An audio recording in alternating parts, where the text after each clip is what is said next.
así como a la Asociación Arco, que me ha permitido venir aquí, y a la biblioteca que nos acoge para estas charlas.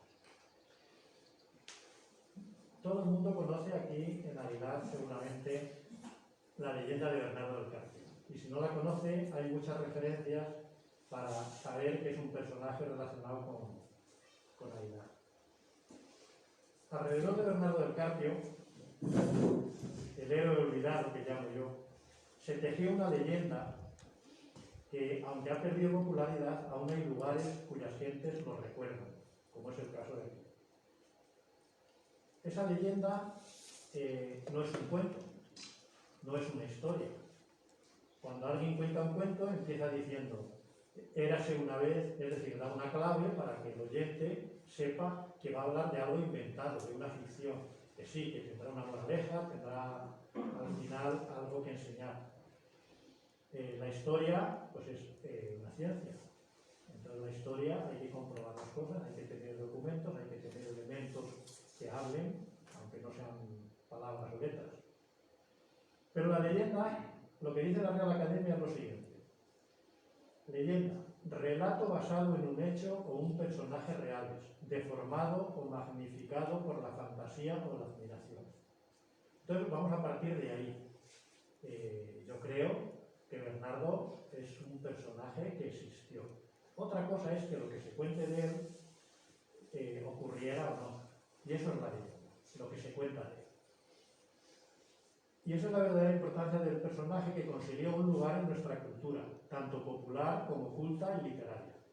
Consiguió ser el referente de héroe invencible, paradigma de amor filial, cuya leyenda recorrió toda la península viajando allende los mares, en la nave del imperio en el siglo de oro, y que aún quedan sus rescoldos incluso en esos lugares tan lejanos. ¿Cómo nace esa leyenda? La leyenda carpiana. Antes del primer milenio, al norte de los Pirineos, los juglares y trovadores, herederos de los bardos celtas, desarrollan una manera de contar las hazañas épicas, versificadas, de personas cuyas proezas los convierten en héroes que representan los valores de esa sociedad y que se difunden incluso en vida del héroe. Los juglares, cuando empiezan los cantares de gesta de un personaje, lo hacen cuando todavía están vivas. Y eso es lo que hace que a la gente le guste y arraigue tanto en el pueblo, porque saben que es alguien que está ahí, que participó en una batalla que le han contado, lo que sea, ¿no? Y le gustan, los cantares de gesta le gustan a todos. Nobles y clérigos que los escuchan en sus ratos ociosos, y al pueblo llano en las ferias y mercados o en las fiestas. Esta costumbre del norte se extiende hacia el sur del mundo franco, y aquí los juglares cantan las hazañas de un héroe, modelo admirado, Bernardo del Carpio. Los espectadores de esos juglares, cuando hay pasajes que les gustan, los más interesantes, hacen que se los repitan y que se los vuelvan a repetir. De manera que cuando alguien del pueblo, que tiene buena memoria, pues es capaz de retener fragmentos de esos pasajes. Y así es como nacen los romances. Cuando la gente del pueblo se aprende trozos del cantar de gesta. El cantar de gesta se desgaja en romances que se transmiten oralmente de generación en generación.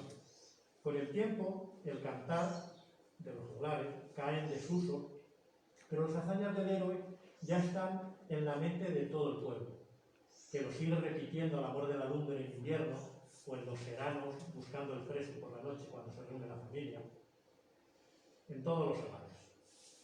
En el siglo de oro, los mejores escritores en castellano se inspiran en las leyendas sobre Bernardo para crear obras literarias.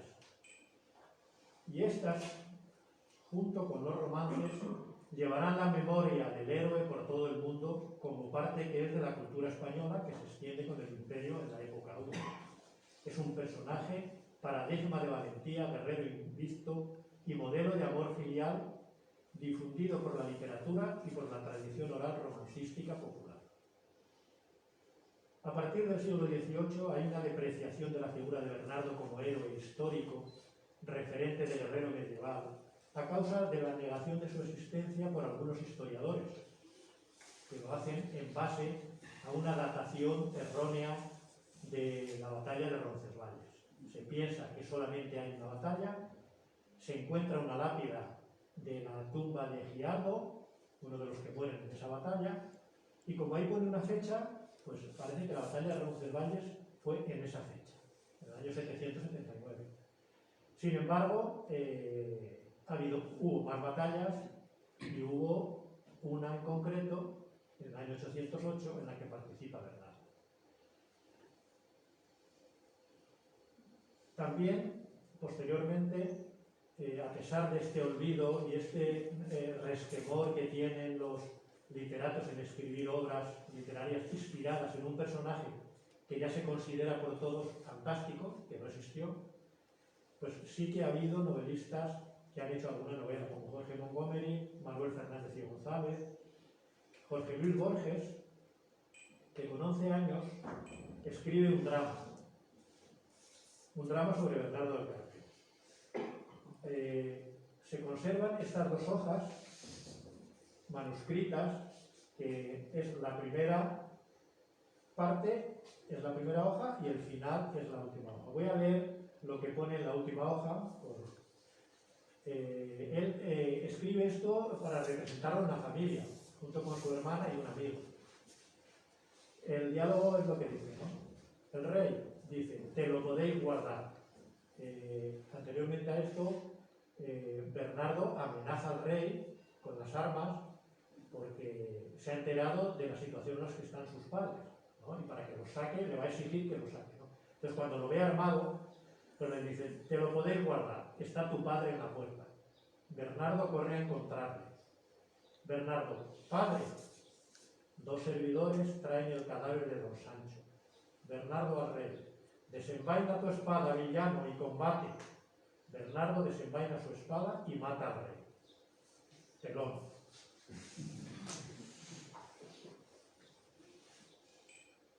El romancero tradicional ha sido el mayor difusor popular de la figura del héroe. Y hasta hace unas décadas, pues los etnólogos y filólogos pues han recogido romances por muchas partes, ¿no? Pero hay un caso muy curioso, que es el de los gitanos. Y aunque quería pasar esta parte un poco rápida, me voy a detener un poquito porque me parece muy curioso y muy interesante el tema del romancero gitano con Bernardo del Carpio. Los gitanos, uno de los valores fundamentales que tienen es el amor filial, la cohesión familiar. Y el mayor paradigma, el mejor representante de esos valores lo fue Bernardo del Carpio, porque toda la leyenda da vueltas sobre eso, ¿no? Es que él toda su vida está luchando por sacar a sus padres del encierro que tiene. Pues bien, dentro del ritual de bodas gitano en Triana, porque estos romances están fundamentalmente entre los gitanos bajo andaluces, por una cuestión histórica, ¿no? Porque los deportan allí con intención de mandarlos en barcos a Egipto. Eso se trunca y casi no llevan a ninguno a cuenta de la guerra con los turcos, pero bueno, la cuestión entonces es que quedaron muchos gitanos en la zona de Andalucía por esas deportaciones, y estos llevaron allí el romance de Bernardo. Pero también hace, no sé, 4 o 5 años, se publica un libro, Javier Asensio, que se titula Cuentos maravillosos de un gitanico navarro, Fabián Amador Jiménez, en Navarra. Un cuento del que tampoco me resisto a leer las primeras líneas. Bueno, dentro del ritual de boda gitano se cantan romances del ciclo carpiano, fundamentalmente este romance del prisionero, por representar este valor que digo de cohesión familiar y amor filial.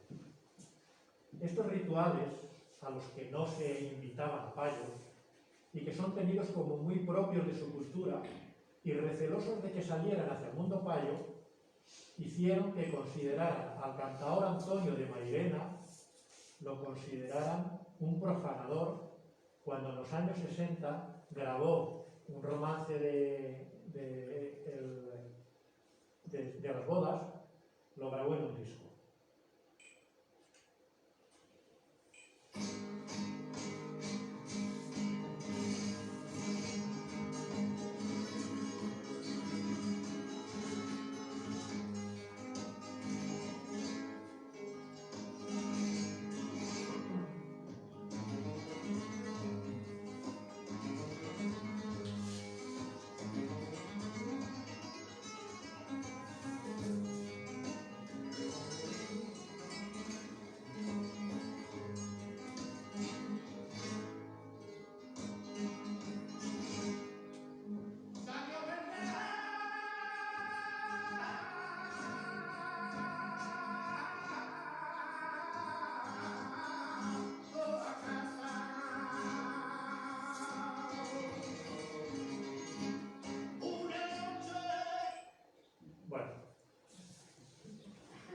cuento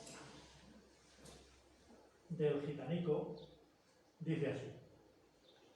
Es muy largo, pero yo voy a leer las primeras líneas. Dice, esto empieza en el 1450 al 1470, al 1480. En cada región había un rey, y en las regiones de España había un rey. En la región de Andalucía mandaban los reyes. En cada región había un castillo. Entonces, en la región de Andalucía, la Baja, había un rey sortero y una hermana soltera. La hermana era tan guapa que se enamoró del lacayo.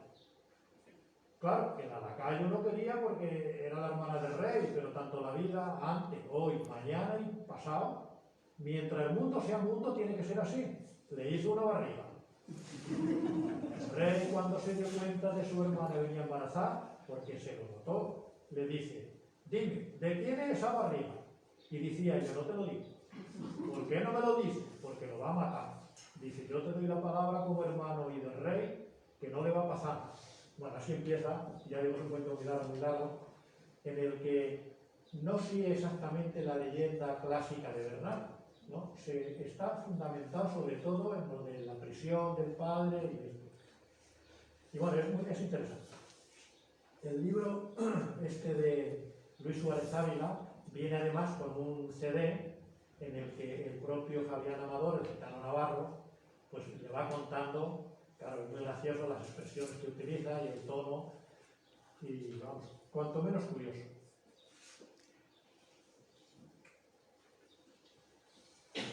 El mapa cartiano. Aquí tenemos el mapa de España en el que se pueden ver en tres colores los lugares cartianos. Unos salen pues, de la historiografía. Allí se citan pues, Oviedo, Luna, Chávez, Roncesvalles, son lugares que aparecen ya en la historiografía de Lucas de Tuy o de Rodrigo Jiménez de Rada. Y luego están en azul los lugares aquellos en los que hay una tradición popular. Allí se dice que Bernardo mató a 10.000 moros, o estas cosas que se cuentan boca a boca, que vienen de padres a hijos, y que todo el mundo lo conoce y lo tiene como propio de su cultura. Y luego también están en rojo pues, los lugares donde se han rescatado romances, lugares en los que ya personas mayores le han contado romances que han aprendido de sus padres, de sus abuelos, de generación en generación. Y en fin, ese es el mapa de lugares cartianos. Por ejemplo, está Oviedo. En Barrios de Luna, me voy a detener algo más en alguno de ellos. En Barrios de Luna, una localidad de la provincia de León, apenas quedan restos de un castillo que se señalaba como el castillo donde estuvo Sancho Díaz de Saldaña.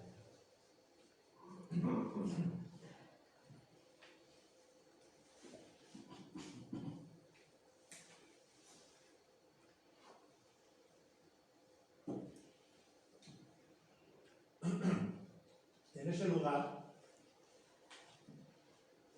hicieron un pantano.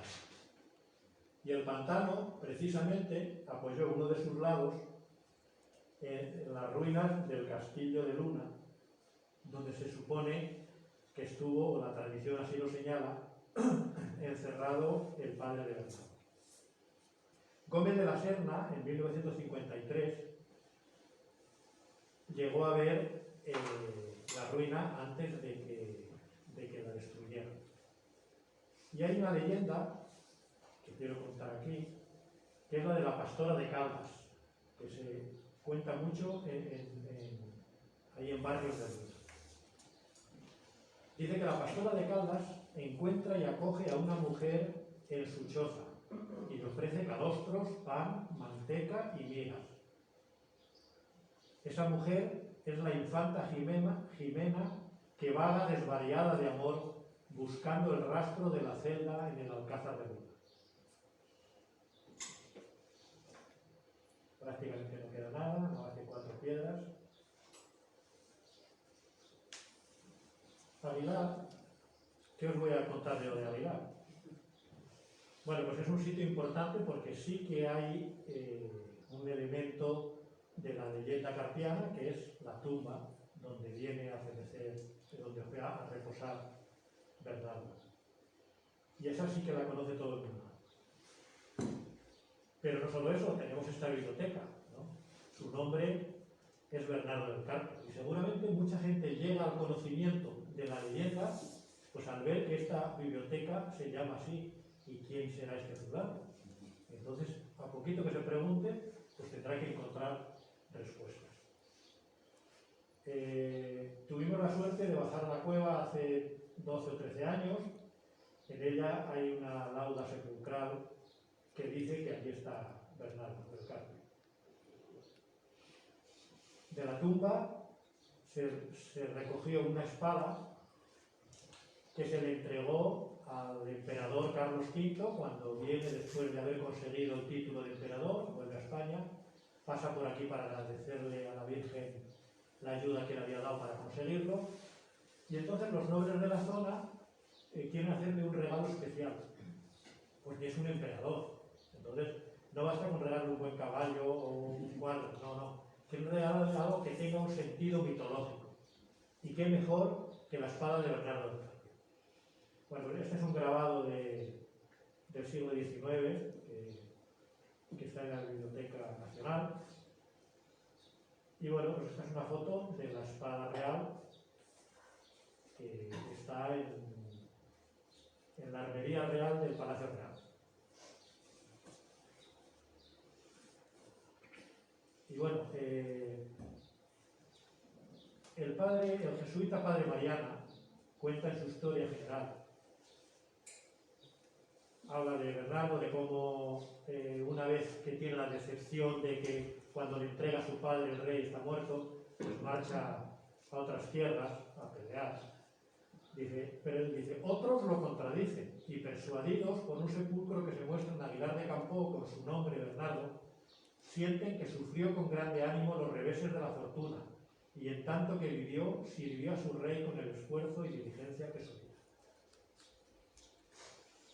Bueno, en Salamanca pues, tenemos Carpio, hay un pueblo allí ahora que se llama Carpio Bernardo, y que es donde, por ejemplo, Alfonso X en la Crónica General dice: llegó a un otero que es a 3 leguas de Salamanca, arremetió con su caballo, e subió en somo del otero, entró a toda priesa, e vio como toda aquella tierra tan fermosa y cumplida de todas las cosas que son menester al home, e fizo en aquel lugar un castillo muy fuerte, e muy bueno, e puso lo nombre Carpio, que allí adelante llamaron a él Bernardo de Carpio. Ese es el Carpio. Arriba quedan unas ruinas de un castillo que es del siglo XII. Este castillo funcionó en la guerra entre Castilla y León, pero anteriormente pues, pudo estar ahí el castillo que mandó construir Bernardo. Queda un aljibe muy arruinado, y allí pues, se hace una recreación en honor de Bernardo del Carpio, leyendo romances a la luz de las antorchas por la noche al lado de las ruinas del castillo. En Salamanca hay un medallón que talló Alejandro Carnicero en la Plaza Mayor, y al lado está la iglesia de San Martín con una tumba que se atribuye a Pedro Bernardo del Carpio, según está grabado en ella. En la urna hay 4 escudos heráldicos que llevan 9 torres y una bordura de otras 10 torres, porque la leyenda dice que Bernardo del Carpio conquistó 19 torres. Ese escudo lo utilizó Lope de Vega en la primera edición de la Arcadia, y a la que añadió la leyenda: de Bernardo es el blasón, las desdichas mías son. Y si alguien va al Teatro Lope de Vega de Madrid, pues verá que las ventanas tienen cristaleras de colores con las armas del escudo que se atribuye a Bernardo del Carpio. Este es el escudo que está tallado en la urna. Se han recopilado romances en León, en varios pueblos, en Sevilla, en Cádiz, en Salamanca, en Navarra, en el puerto de Santa María. Y hay otros lugares que no los cita la historiografía, las crónicas, ¿no? medievales que empiezan a hablar de Bernardo, pero sí dentro de la gente de esos pueblos tienen en su propia cultura la creencia de que Bernardo tiene algo que ver con ellos. Los hay muy diferentes, ¿no? Por ejemplo, en el concello de Santías en Orense hay una torre, la Torre de Castro, que se ve desde la autovía, que según la creencia de los vecinos fue construida sobre un castro en el que Bernardo del Carpio levantó un castillo. En Rasueros y Fontiveros, en Ávila, sus habitantes afirman que Bernardo del Carpio la conquistó a los moros en el 820. En Tuéjar, en Valencia, pues se representa el Intramoro, en la que se cita a Bernardo del Carpio como ejemplo de valentía. En Tamames hay una fuente, la fuente de Roldán, en la que dice que allí llegó Roldán escapando de Bernardo del Carpio en una batalla en la que vence allí. Y esto lo quiero contar un poco más detalladamente. En Cieza, Huesca y Caniles. Ahí hay una tradición muy parecida en los tres pueblos, que es la de los encantados. En Caniles, que pertenece a Granada, cerca de Baza, hay una tradición que se recuerda a la noche de San Juan, según la cual, vagando Bernardo con sus tropas durante el destierro, la hueste se quejaba de la falta de agua para beber. Bernardo maldijo a Dios y proclamó que si él había sido capaz de hacer manar agua de una roca, podría conseguir lo mismo. Diciendo esto, golpeó la roca con la espada y en ese momento quedaron encantados para siempre y condenados. Se dice que aparecen en el amanecer del día de San Juan si se ve una estela de polvo en los secanos que rodean el cerro, donde está la cueva que llaman los encantados y que atribuyen a esa mesnada de fantasmas.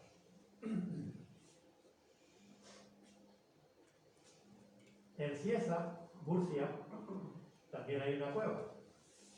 Y a esa cueva peregrinan el grupo de senderismo El Portazgo, que es quien me facilitó la foto, la noche de San Juan.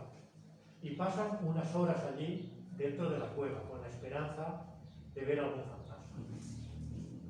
Y me cuentan esta leyenda. Dice que Bernardo del Carpio se refugió en ella con 400 de los suyos. Hay un romance, ¿no? 400 sois los míos. Bueno. Osó retar a Dios que los castigó a estar durante toda la eternidad encerrados en la cueva, de la que solamente pueden salir la noche mágica de San Juan. Concluye la leyenda que solo los que esa noche vean una gran señal en el cielo, en las cercanías de la cueva, serán testigos de lo que allí acontece. En Huesca, que es también de la provincia de Granada, la leyenda se llama La Mesnada de Bernardo del Carpio. Y esta la recoge Manuel Alvar en el año 1973 en una publicación del Congreso Internacional de Estudios Lingüísticos. Y dice: la mesnada de Bernardo del Carpio aparece por las noches por las sierras de Molina, atravesando Campofique. Siempre que aparece va al galope de sus caballos, persiguiendo a un moro o a un oso, con ruido de armas, gritos y relinchos de caballos. La mesnada siempre desaparece en los primeros claros del día. Algunas noches la tormenta seca de verano, que no llueve, pero hay un trueno de retumbo largo, se dice que pasa la mesnada, pero nunca llueve, sino solo truenos. En Portugal también hay algunos lugares, como es Lamar do Mouro, al norte de Portugal, en el que sus habitantes creen, hay una tradición popular, que recuerda una batalla ocurrida en el año 812, en el Valle del Moro, junto al río Ornese, en la que Bernardo lucha contra el rey de Córdoba, Abiatón, que pierde 70.000 hombres. Y cuentan allí que peleó junto a don Alfonso Enrique. Hay muchas incongruencias, ¿no? Por ejemplo, llamar rey al emir de Córdoba, aunque es algo parecido, matar 70.000 hombres, que ya son, y pelear junto a Alfonso Enríquez, que es del siglo XII. Y bueno, por España, por el norte de África, Marruecos, porque es donde los judíos sefardíes se empiezan a extender cuando los expulsan y llevan con ellos las tradiciones españolas, porque al fin y al cabo tienen otra religión, pero ellos se consideran españoles. y tienen la cultura española. Y cuentan sus romances de padres a hijos y se han mantenido, igual que han mantenido la lengua y han mantenido muchas tradiciones, pues romances de Bernardo Delgado. Pero el Imperio Español se extiende a la otra punta del mundo. Y claro, en la época áurea, que es la época gloriosa de Bernardo en la memoria de la gente, es cuando los escritores del siglo de oro escriben comedias, tragedias, hablando de Bernardo. Todo el mundo lo conocía en ese momento. Y lógicamente, pues cuando los frailes llegan a Filipinas, pues también llevan estas cosas, cuentan estos romances. Se han recogido romances, ya digo, en el norte de África, pero también llegó Bernardo a Filipinas. Se exportó como parte de la cultura española por los españoles migrantes a todas las partes donde se extendió el imperio. Otra cosa es que quede en memoria. Las islas que Fernando de Magallanes llamó de San Lázaro o Islas del Poniente, y finalmente se llaman las Filipinas en honor al rey Felipe II, son más de 7.000 islas con diferentes etnias, culturas y lenguas que se unificaron en una única nación, que eso es un mérito de los españoles, conseguir que todo el mundo hoy sean uno. Cuando se peleaban unas islas contra otras, lenguas diferentes, culturas distintas, religiones con muchísimas variantes, pues eso se unificó. Allí llevaron la religión y la cultura fundamentalmente a los franciscanos, que también recitaron los romances del ciclo cartiano. Según Guillermo Gómez, de la Academia Filipina de la Lengua, con la que mantuve yo una correspondencia hace ya algunos años, me dice que arraigó la leyenda entre los indígenas gracias a los corridos. Los corridos es una forma literaria, narrativa, en verso, a la que se le puso música. Comenzó allí y se extendió luego por todas las Filipinas y América. De gran popularidad en México, que actualmente os sonará o habréis oído cantar los narcocorridos, ¿no? Que no deja de ser un romance en honor a un personaje, en este caso un narcotraficante, pero que lo consideran una especie de héroe porque ha conseguido salir del fondo de la gente y ha ganado mucho dinero, lo que sea, ¿no? Ha conseguido destacar y merece un romance. Esos son los narcocorridos. Bueno, pues todo viene de ahí. La leyenda de Bernardo fue asimilada, pero pronto perdió el sentido original, quizá ayudado por la ocupación militar y cultural estadounidense. Y entonces le añaden o le mezclan elementos de sus mitologías, de la mitología tagala. Pero permanece la idea de héroe valeroso, fuerte e invencible. Hoy todavía se habla de Bernardo Carpio. Ha perdido el del Carpio, allí es Bernardo Carpio. Un coloso que fue capaz de abrir con sus manos un desfiladero en la montaña para que pudieran pasar los habitantes de una aldea tagala y poder huir de los militares norteamericanos. Y allí los llaman usenses, porque como llevaban aquí en la solapa, llevaban una U y una S de United States, pues en castellano lo llamaron usenses. En Filipinas habla muy poca gente castellano, pero los nombres, apellidos, los nombres de las poblaciones son castellanos. En la provincia, el distrito de Rizal, en Buzón, un pueblo que hoy se llama Rodríguez y antes se llamaba Montalbán, está el desfiladero que se cree abierto por el valeroso y formidable paladín, que se llama Desfiladero Bernardo Carpio. En las rocas permanecen lo que se señala como las huellas de gran tamaño de sus pies, y también allí se señala una cueva como morada del héroe. Es un coloso fortísimo, ahí se ven las cadenas con las que queda hundido la montaña.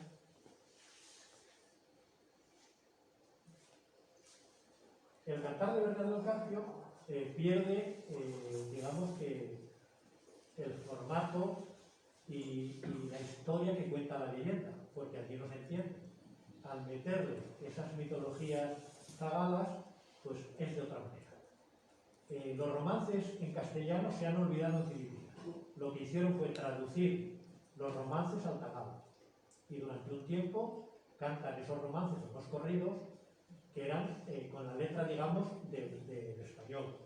Pero poco a poco le empiezan a introducir cosas. Y así el cantar de Bernardo deviene en Gualan Pacupas, la Casaboyán y Bernardo Carpio. La traducción sería la perdurable historia de Bernardo Carpio. Pierde los rasgos de la leyenda, cuyas circunstancias son tan diferentes en su cultura. Y aunque hay variantes, podemos resumir la leyenda de Bernardo Carpio como un filipino que ya de bebé demuestra una fuerza fuera de lo normal. Cuando va creciendo, usa esa fortaleza siempre para ayudar a los demás, como cuando fue capaz de abrir el desfiladero en las montañas. Sus enemigos entonces llaman a un brujo que con gran esfuerzo consiguen encantarlo y encerrarlo en el vientre de la montaña, en una cueva sin salida donde queda encadenado. A veces Bernardo intenta romper las cadenas haciendo que tiemble la tierra y se produzca un terremoto. Y es que esa zona está sobre una falla y es una zona sísmica donde frecuentemente se producen terremotos. ¿Y cómo no? Pues también saltó al cine. Aquí en España no ha habido ningún productor que haya querido involucrarse en grabar una película basada en la leyenda. Bueno, pues en Filipinas, ya en 1951, pues se hace esta película, Bernardo Carpio, en la que veis que los nombres parecen españoles, ¿no? Siguen llamándose así, aunque ya cada vez más están entrando nombres norteamericanos. En 2016 se hace otra película, algo bastante reciente, que, bueno, la traducción del título sería Canción de cuna del misterio doloroso. Narra la crónica de la búsqueda durante la guerra de Gregoria Jesús para encontrar el cuerpo de su marido, el libertador Andrés Bonifacio, ejecutado durante la rebelión española, la rebelión contra los españoles. Y aparece allí personajes literarios de ficción como Bernardo Carpio, héroe mítico de la resistencia filipina que sufre el encantamiento de un grupo mitad hombre, mitad caballo. La película a una historia, literatura y mitología. La película que vimos anterior, Bernardo Carpio, sigue el esquema de la leyenda española, es decir, el nacimiento, como a la hermana el rey la mete en un convento y al padre le saca los ojos, pero termina con el encantamiento. Ya añadido ahí la mitología del grupo del encantamiento. Bueno, pues en esta otra se ha convertido en un héroe contra los españoles, un héroe de la resistencia. Él vive en una cueva donde se reúne un grupo que se llama el Capituná, que luchan contra los españoles. Es un grupo secreto relacionado con los masones. Bueno, pues aquí está Bernardo. Y también Bernardo del Carpio pues dio el salto al cómic.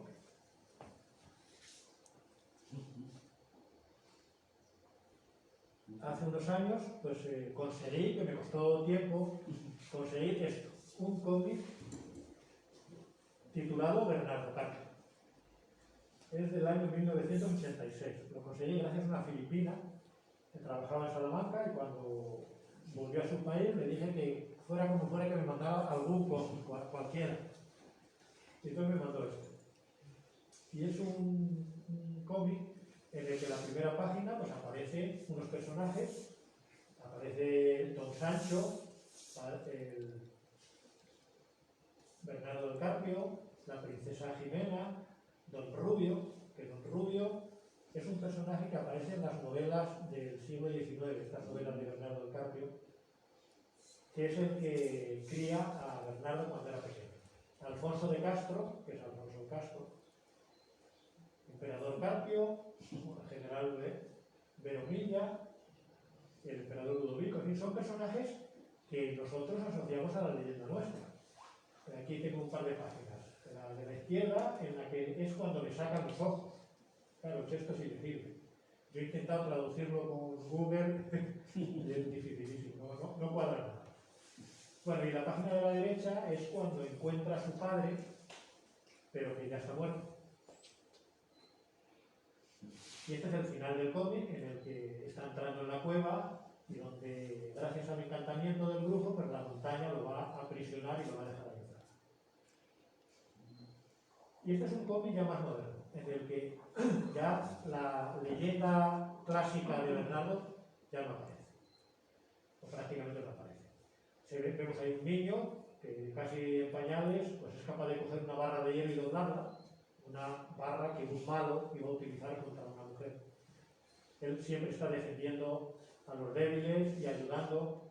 Aquí pues ayuda a una anciana, le lleva comida, un niño que lo tiene atrapado una serpiente pues lo busca y lo rescata. Aquí está luchando con ese brujo que es mitad hombre, mitad caballo. Y bueno, este es el final, en el que también le añaden una princesita que es su novia.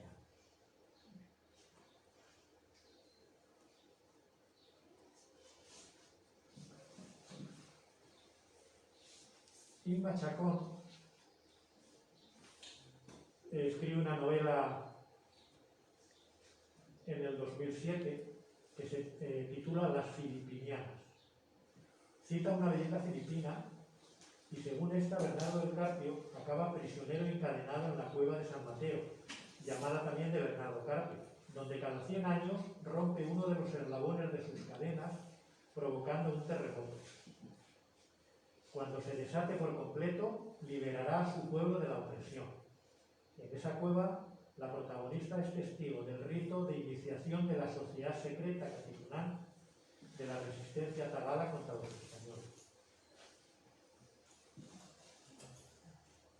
Y esto es así porque Bernardo se ha convertido en un héroe nacional, un héroe que tiene mucho que ver con la revolución contra los españoles, después contra los americanos y después contra los japoneses. Es decir, cada vez que ha habido una ocupación de Filipinas, pues hay un héroe ahí a nivel popular que todo el mundo conoce, y entonces ha perdido un poco, o un mucho, nuestra leyenda para ser entendible por ello, y entonces constantemente pues están apareciendo dibujos sobre Bernardo Carpio. Hay muchas ilustraciones en las que aparece. Y la otra parte del mundo pues es Perú. En Sudamérica pues también llegan los romances, se han recogido en esos lugares que se marcan ahí, pero hay otras maneras de recordar a Bernardo. En 1624, Bernardo de Balbuena, que fue obispo de Puerto Rico, publicó la obra más extensa de un poema épico en castellano, que es El Bernardo o la historia de Roncesvalles. Y eso tuvo muchísima difusión en Sudamérica. Hubo muchas ediciones por ahí en todas las provincias. Entonces eran provincias españolas. Y quizás por eso se mantenga todavía un poco el recuerdo de Bernardo. Porque en las recreaciones que voy a contar ahora, pues utilizan personajes que aparecen ahí en esta obra. En la provincia de Paita, en el distrito de Colán, está San Lucas de Colán, es en el Perú. Una pequeña población de pescadores, que fue muy utilizada para el desembarco de los virreyes camino de Lima. Y por eso hay allí mucha influencia hispana. Bueno, pues allí todos los años, el mes de octubre, Bernardo del Carpio cabalga de nuevo. Tradición que ha estudiado el etnólogo Luis Millones y Renata Meyer, que publicaron en 2019 este estudio sobre esta tradición peruana. Todo esto viene porque en esa zona fueron frailes mercedarios. Los mercedarios, lógicamente, llevan a todas partes la Virgen de la Merced, que allí llaman de las Mercedes. Y construyen una ermita. Esta ermita la destruyen los piratas enseguida, construyen una iglesia, que es la iglesia más antigua de Perú, y en 1741 otro pirata, Joranson, saqueó Paita y se llevó como rehén la imagen de la Virgen. Pidió un rescate para devolverla. Como ese pueblo de pescadores no le pagó el rescate, la degolló y la tiró al mar. Pues al día siguiente unos pescadores la encuentran, la rescatan, bueno, la arreglaron, la rehabilitaron otra vez y le tienen mucha devoción. Y en honor a esa fecha en la que aparece la Virgen en la playa, pues hacen esta fiesta, que es del 12 al 22 de octubre, y en la que hacen una recreación de moros y cristianos. Se titula La historia del emperador Bernardo Carpo, o simplemente La historia.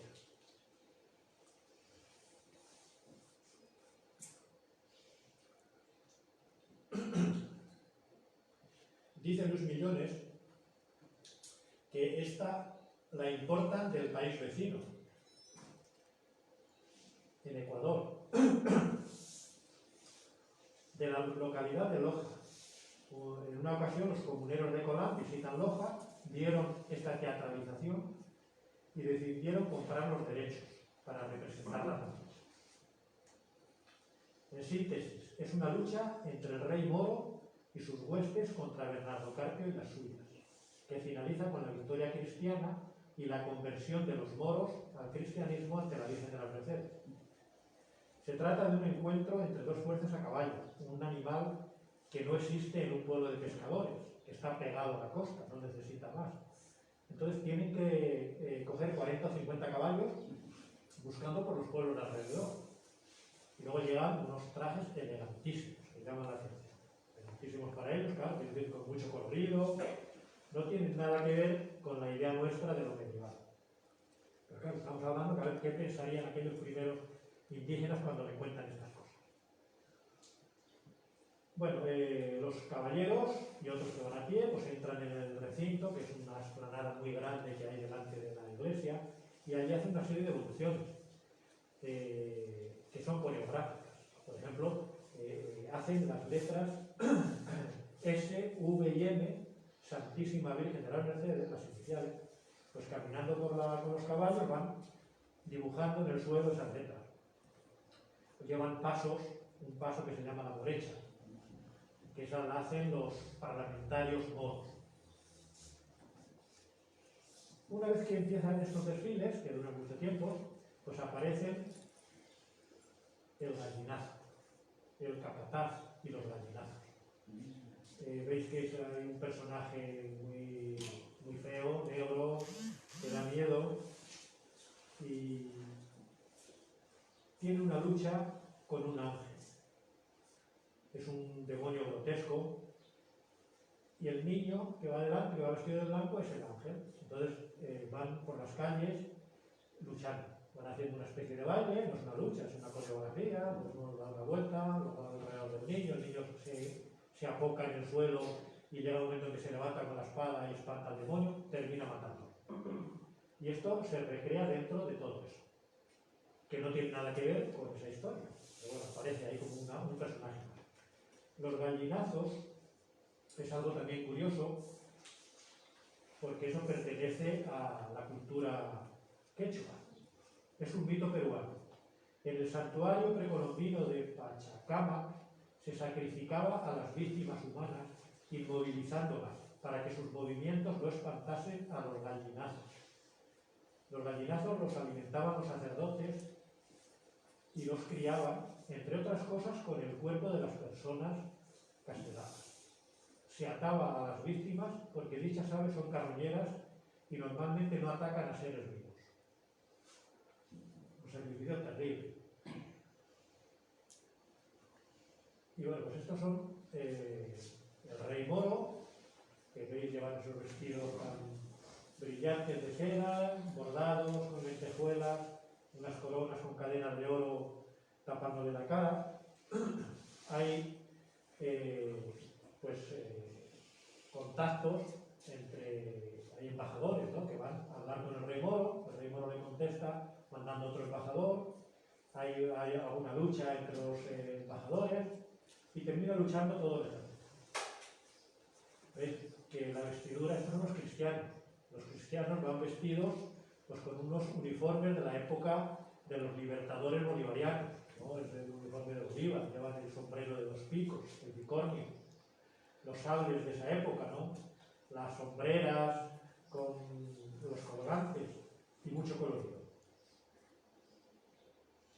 Bueno, finalmente, después de la pelea, el rey Barbarroja le pone las armas, Bernardo del Carpio lo perdona y se dirigen a la Virgen, a la imagen de la Virgen donde reciben el bautismo. Bernardo acepta ser el padrino del rey moro, que en adelante se llamará José Mercedes, concluyendo la pieza teatral. Los parlamentarios, esto es cuando ya se han rendido los moros.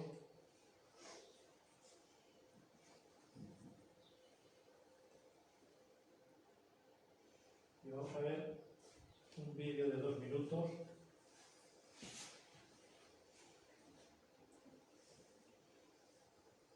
que resume la batalla.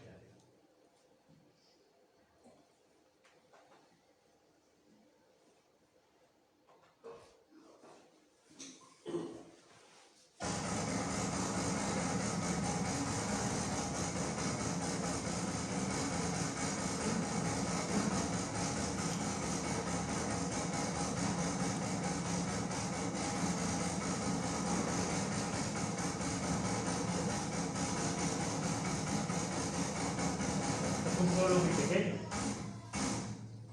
Hay casi tantos espectadores como recreadores. Ahí marcha el ejército moro.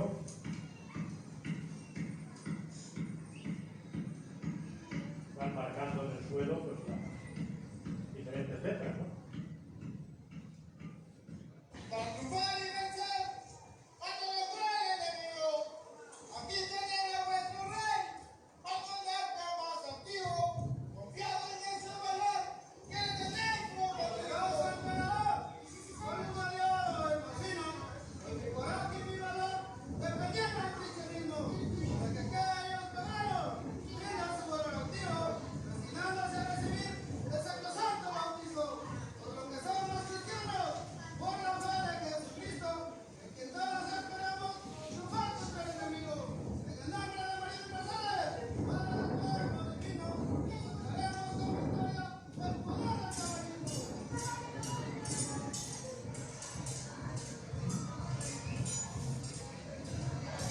Ahí vence a Barbarroja, que le quita la espada y la corona.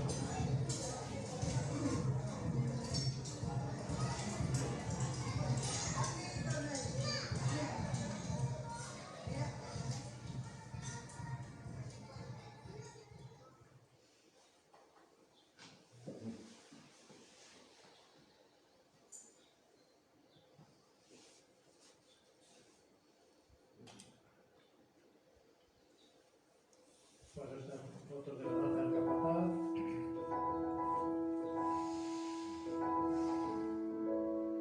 Perdón, porque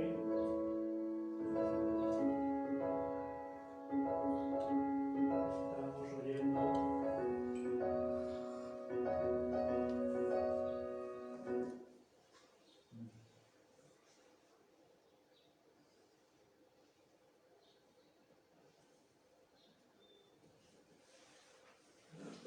Bueno, en resumen, que la figura de Bernardo continúa viva allí de los mares, aunque mistificada, no sé, las cosas que pasan.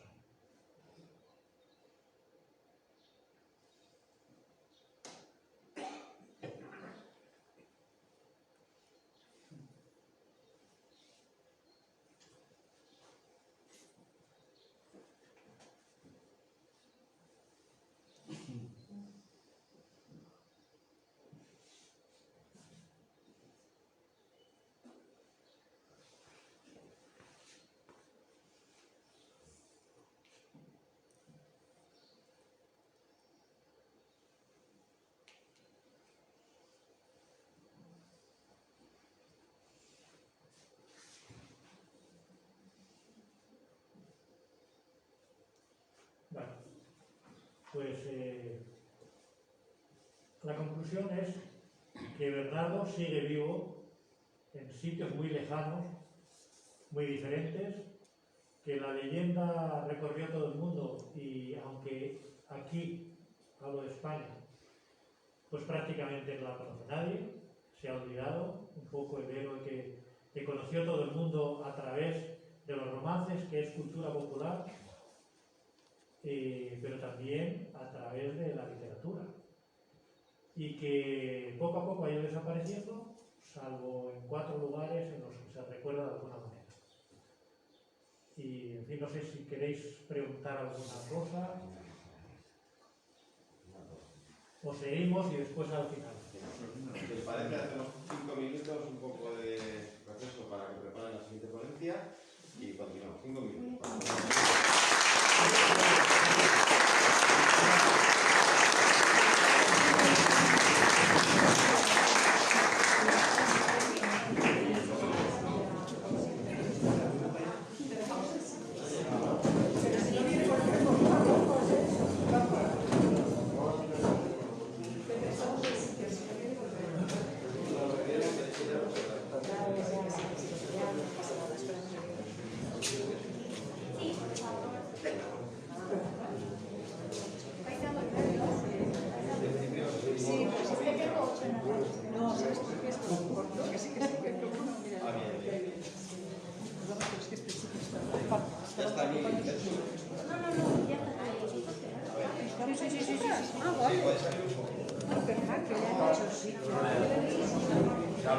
Ahí te pones.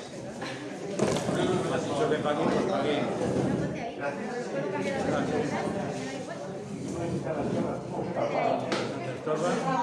Tú, fíjate. Fíjate donde puedas.